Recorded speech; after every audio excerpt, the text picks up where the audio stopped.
এই মুহূর্তের বড় খবর যেটি আহমেদাবাদ থেকে লন্ডনগামী প্লেনটি গুরুতরভাবে ঘটনাগ্রস্ত হয়েছে, অ্যাক্সিডেন্ট হয়েছে যেটি জানা গেছে। বর্তমানে মুহূর্তে জানা গেছে আহমেদাবাদ থেকে লন্ডনগামী যে প্লেনটি ছিল, প্লেনটি গুরুতরভাবে ঘটনাগ্রস্ত হয়ে অ্যাক্সিডেন্ট হয়েছে।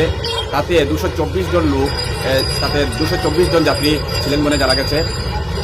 গুরুতরভাবে ঘটনাগ্রস্ত অ্যাক্সিডেন্ট হয়েছে, একটা বিল্ডিংয়ে গুরুতরভাবে ধাক্কা মেরে প্লেনটি ঘটনাগ্রস্ত হয়ে আগুন জ্বলা অবস্থায় হয়ে গেছে। যেভাবে আপনারা দেখতে পাচ্ছেন, ভিডিওটা নিয়ে আসছে, আমি ভিডিওটা আপনাকে অ্যাড করে দেখাচ্ছি, আপনারা নিশ্চয়ই দেখতে পারবেন। নমস্কার, আমি সঞ্জীব অপুর, আপনাদের সাথে রয়েছি জনতা টু জেড পোর্টাল নিউজে।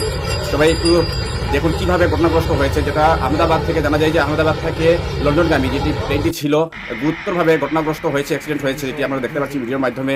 কীভাবে ভয়াবহ একটি পরিস্থিতি দেখা যাচ্ছে। 224 জন যাত্রী ছিলেন, তাতে জানা যায় 224 জন যাত্রী ছিলেন, তাতে একজন এক্স মন্ত্রীও ছিলেন বলে জানা যায়, কিন্তু এখনও স্পষ্ট হয়নি। তা এখনও স্পষ্ট হলে পরে আপনারা নিশ্চয়ই জানতে পারবেন। আজকের বড় আপডেট দেখতে পাচ্ছেন আপনারা।